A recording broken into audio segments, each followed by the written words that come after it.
Hello दोस्तों, कैसे आप सभी लोग। उम्मीद करते हैं आप सभी अच्छे होंगे। प्लीज़ इस चैनल को ज़रूर सब्सक्राइब कर लीजिए, क्योंकि यहाँ पर आपको काफ़ी ज़्यादा इन्फॉर्मेटिव वीडियोस मिलती है पूरे फैक्ट के साथ। और आपका खुद का ही चैनल है तो सब्सक्राइब कर लीजिए। तो हमारे यहाँ पड़ रही है बहुत दिनों से बारिश, और आप देख सकते हैं कि मौसम किस तरह से हो गया है। हमारा जो सोलर पैनल है वो भी धुल गया है। पहले इसके ऊपर बहुत ज़्यादा मिट्टी जमा हुई थी। तो जैसे कि आपको पता है कि यूएसए और चाइना, ये आजकल इन दोनों के बीच में एक नई तरीके का कोल्ड वॉर चल रहा है, जहाँ पर ये एक दूसरे को नुकसान पहुँचाने से और एक दूसरे को नीचे दिखाने से पीछे नहीं छूटते हैं। और अब अमेरिका ने एक ऐसे हथियार का इस्तेमाल किया है चाइना के ख़िलाफ़, जिसके इस्तेमाल से चाइना की जो टेक इंडस्ट्री है वो पूरी तरह से बर्बाद हो जाएगी। जी, मैं बात कर रहा हूँ FDPRA की। ये क्या होता है FDPRA, जिसके बारे में पूरी डिटेल के साथ बात करते हैं। तो चलिए शुरू करते हैं।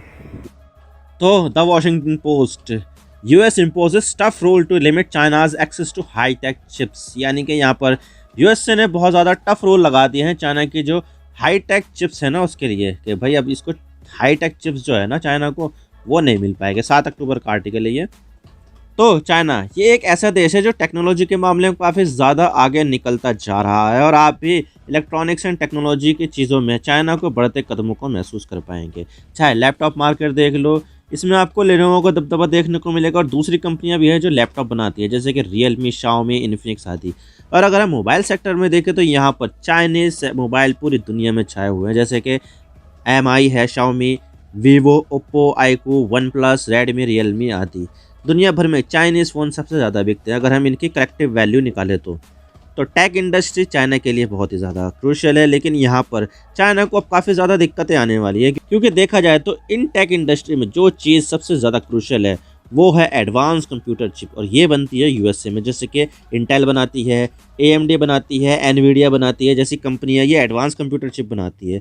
और इस मामले में चाइना पूरी तरह से यूएसए के ऊपर निर्भर है। लेकिन आपको तो पता ही होगा कि यूएसए और चाइना के बीच एक तरह की दुश्मनी का माहौल है, चाहे वो ताइवान को लेकर हो, या फिर चाइना के उइगर मुसलमानों के मानवाधिकारों के मुद्दे को लेकर हो, या फिर साउथ चाइना सी के मुद्दे के ऊपर, या फिर ट्रेड को लेकर हो। आजकल ये दोनों देश नए तरह के कोल्ड वॉर में उलझे हुए हैं, और चाइना की टेक इंडस्ट्री की यूएसए पर डिपेंडेंसी को देखते हुए यूएसए ने अपने सबसे खतरनाक हथियारों को आजमा लिया है, यानी कि जो शायद चाइना की टेक इंडस्ट्री को बर्बाद कर देगी।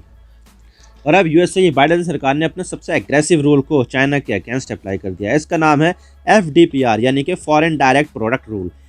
इसकी शुरुआत तो 1959 में ही हो गई थी, जिसका मकसद था जो भी चीज़ यूएसए की टेक्नोलॉजी है उसकी ट्रेडिंग को कंट्रोल करना और अपने हिसाब से करना। और इस कानून के तहत अगर कोई टेक्नोलॉजी अमेरिका की टेक्नोलॉजी से बनी है, या कुछ भी ऐसा है जिसमें अमेरिका की टेक्नोलॉजी इस्तेमाल भी हुई है ना, चाहे वो अमेरिका में बनी हुई चीज़ हो या अमेरिका से बाहर बनी हुई, अमेरिका की सरकार के पास ये अधिकार है कि वो उसको बेचने से रोक सकता है। और यही मामला चाइना के साथ किया गया है, और यहाँ पर इस तरह के FDPR रूल्स चाइना के अगेंस्ट लगा दिए हैं। तो चाइना की जो एडवांस कंप्यूटर कंपनीज है वो अमेरिका की हाई टेक कंप्यूटर चिप्स को एक्सेस नहीं कर पाएगी। फ्राइडे यानी कि 7 अक्टूबर को ही अमेरिका ने ये रूल चाइना की advance computing and super computing industry पर लगा दिया था, और ये कहा था कि चाइना हमारी टेक्नोलॉजी का इस्तेमाल अपनी मिलिट्री के लिए कर रहा है और वेपन ऑफ मास डिस्ट्रक्शन बना रहा है। अब देखा जाए तो इस बात के सबूत तो हमारे सामने नहीं आए कि चाइना क्या कर रहा है, लेकिन चाइना की मिलिट्री का लगातार होता एक्सपेंशन से हमें ये पता चलता है कि चाइनीज़ मिलिट्री पावर के मामले में एक पावर हाउस बना बैठा है। और अमेरिका और इसके अलाइड देशों को चाइना से काफ़ी ज़्यादा खतरा भी है, जैसे कि ताइवान के ऊपर तो ऐसा खतरा मंडरा रहा है कि पता नहीं कब चाइना हमला कर दे और अपने को उसमें मिला ले। तो अमेरिका ने अब अपनी एडवांस चिप की पहुंच से चाइना को दूर कर दिया है, ताकि चाइना अमेरिका की चिप्स का इस्तेमाल ना कर पाए। इससे पहले अमेरिका ने चाइना की एक कंपनी पर इस तरह का रूल अप्लाई किया था जिससे वो कंपनी ही बर्बाद हो चुकी है, और इस कंपनी का नाम है हुआवे। अमेरिका ने हुआवे पर यह इल्ज़ाम लगाया था कि ये अपने फ़ोन के ज़रिए लोगों की जासूसी करता है, और इसके लिए हुआवे अमेरिका की टेक्नोलॉजी का इस्तेमाल करती है। तो उस समय तब अमेरिका ने हुआवे पर बैन लगा दिया था, उसके ऊपर जो है ऐसा बैन लगा दिया था कि उसको अमेरिका की कोई सी भी टेक्नोलॉजी नहीं मिल पाएगी। यानी कि उसके फ़ोन में जब बाद में आए थे ना, तो गूगल का प्ले स्टोर भी नहीं आता था, उसका खुद का ही एक पता नहीं कोई सा OS बनाया था उसने। आप देख सकते हैं इस पर भी आया था, the US has expanded ban on Huawei that stop it using chips with US tech and it could end the entire industry. आपको मैं बता दूं कि हुआवे कंपनी मोबाइल के मामले में काफ़ी बड़ा नाम होता था, और एक समय तो ऐसा आया था कि हुआवे ने सेल्स के मामले में एप्पल और सैमसंग जैसी कंपनियों को भी पीछे छोड़ दिया था, लेकिन अमेरिका ने हुआवे को बैन कर दिया और अपनी टेक्नोलॉजी का एक्सेस हुआवे के लिए बैन कर दिया। और आप देख सकते हो कि हुआवे कहां से कहां पर आ गई है।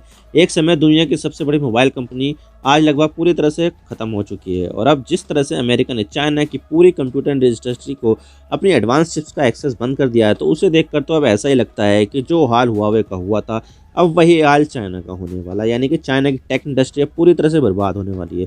और कुछ इस तरह के स्टेप अमेरिका ने रूस और बेलारूस के अगेंस्ट भी उठाए थे, जब रूस ने बेलारूस की सहायता से यूक्रेन पर हमला कर दिया। और आपको तो पता ही होगा कि रूस के जो सैनिक है वो बेलारूस की तरफ से आए थे और चेरनोबिल पर भी हमला कर दिया था और बाद में फिर कीव की तरफ भी आए थे। लेकिन इसी बीच ऐसा भी हो सकता है कि चाइना अपने लिए ऐसी चिप्स खुद डिज़ाइन करे और उसकी मैन्युफैक्चरिंग भी खुद ही करे। लेकिन ऐसा होने में भी अभी काफ़ी समय लग जाएगा, शायद 5 से लेकर 10 साल तक इस पूरे प्रोसेस में लग सकते हैं। और ये 5-10 साल चाइना के लिए काफ़ी ज़्यादा क्रूशियल होने वाले हैं।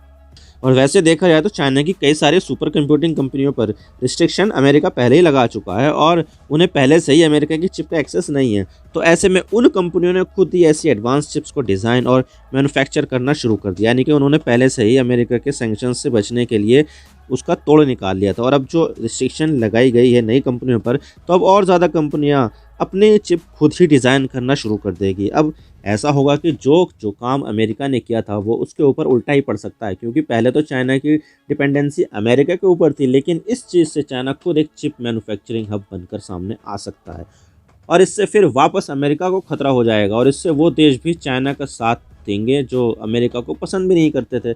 और इससे अमेरिका की जो फाइनेंशियल लॉसेज हैं वो भी हो जाएगी, क्योंकि अगर देखा जाए तो अमेरिका भी चिप बेचता है, बहुत सारे देशों को बेचता है। तो अब उस समय चाइना अमेरिका की मार्केट को खा जाएगा। जब चाइना इस तरह की चिप बनाने लगा, कहीं ना कहीं तो बेचेगा ना, और वो सस्ती भी बेच पाएगा।